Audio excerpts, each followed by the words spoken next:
Hi! Installing G-String on Apple Macs is not quite trivial. In this YouTube video, I will explain to you why and how. Once you understand the issues, it becomes straightforward. To find G-String, go to your browser and open https://github.com/g-legacy/gs_mv. More about GitHub later. gs_mv is the modern G-String project.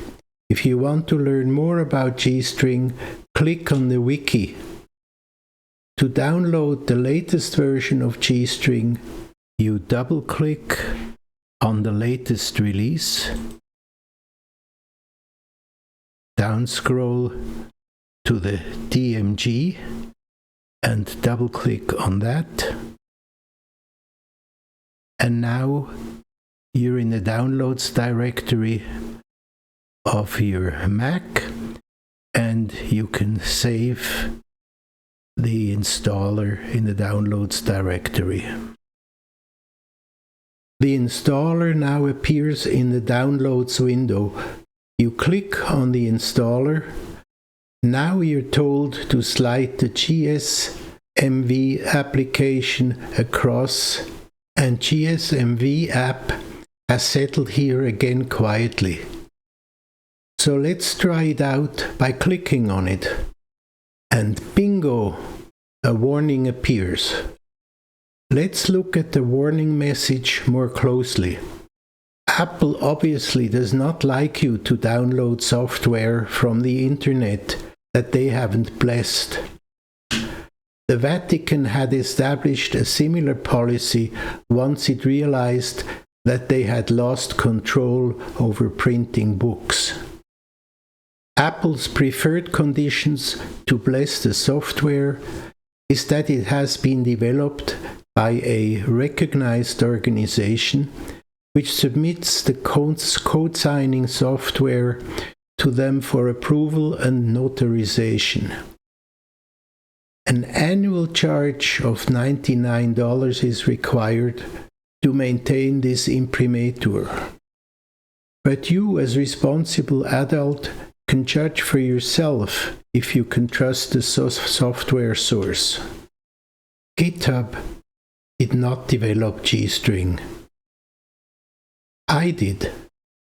But GitHub, owned by Microsoft, serves a different role. It provides the world's largest platform for developing both commercial and open source software in an efficient and safe environment. GitHub currently hosts over 400 million projects. The GitHub infrastructure guarantees the authenticity of the downloaded software.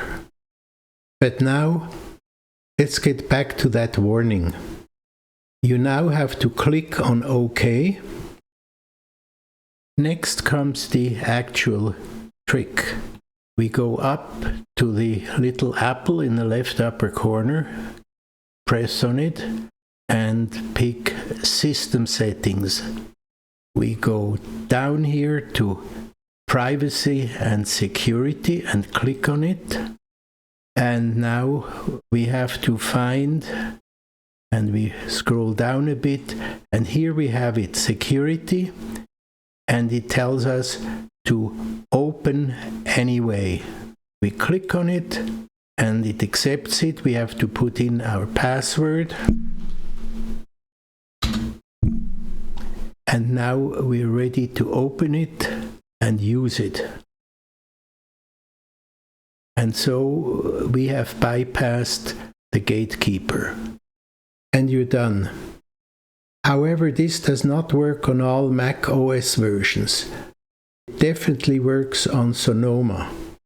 The alternative is to use the terminal. Let's open the terminal.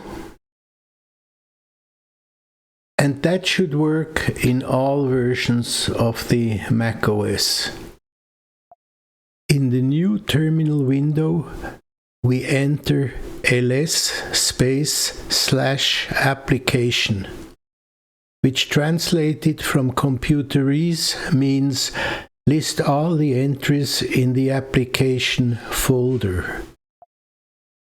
After we click on carriage return, the screen returns the names of all those applications in 3 columns.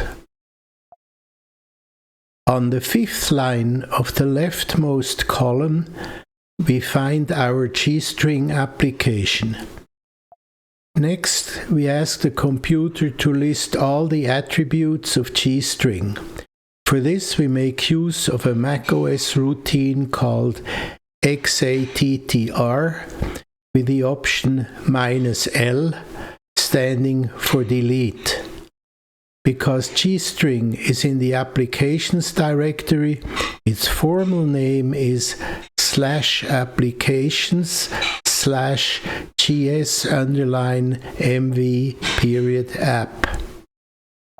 After a carriage return, the computer produces 2 attributes. The first one, com.apple.provenance, refers to the source of the application.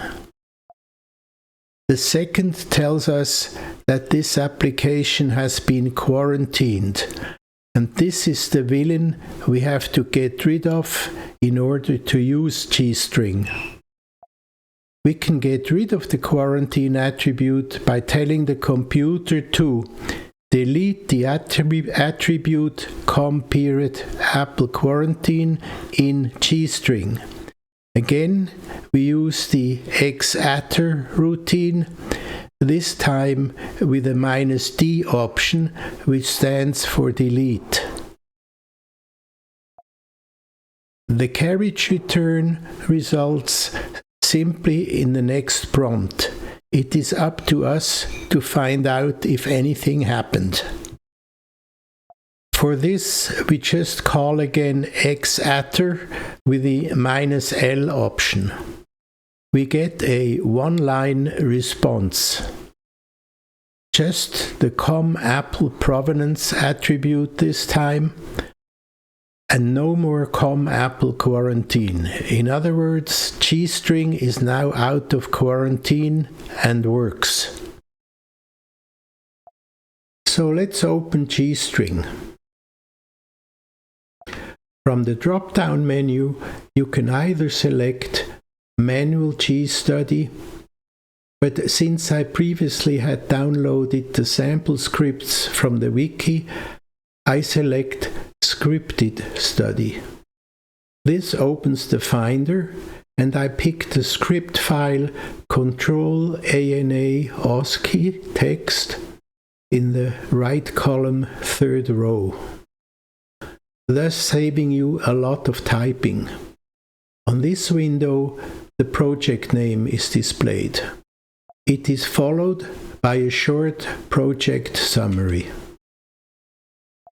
In this OSCI, the candidate is the facet of differentiation.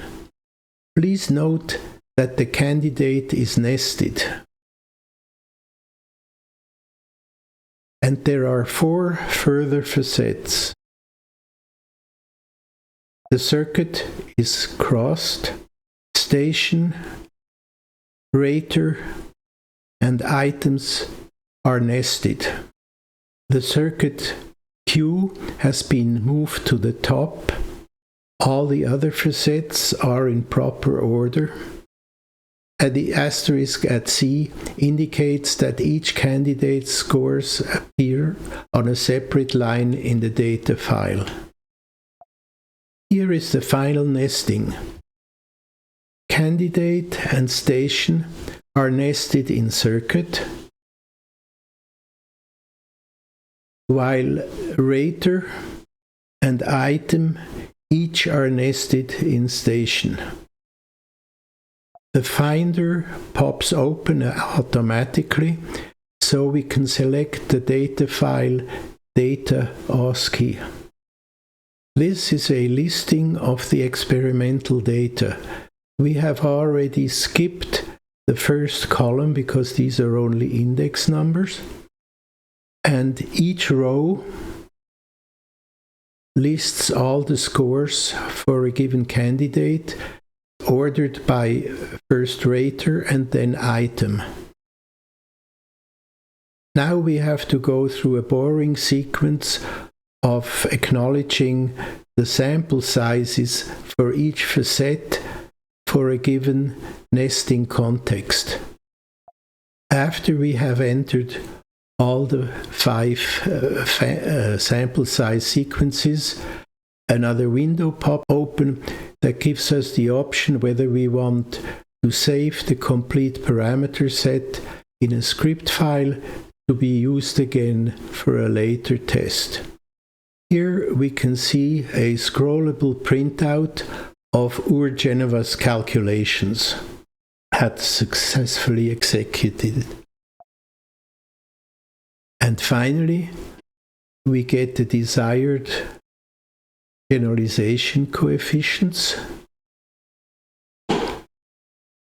together with explanations how the coefficients were calculated from the various components. You have the option of saving the whole results in a text file. And that's the end. Thank you for your attention. Maybe I'll see you next time.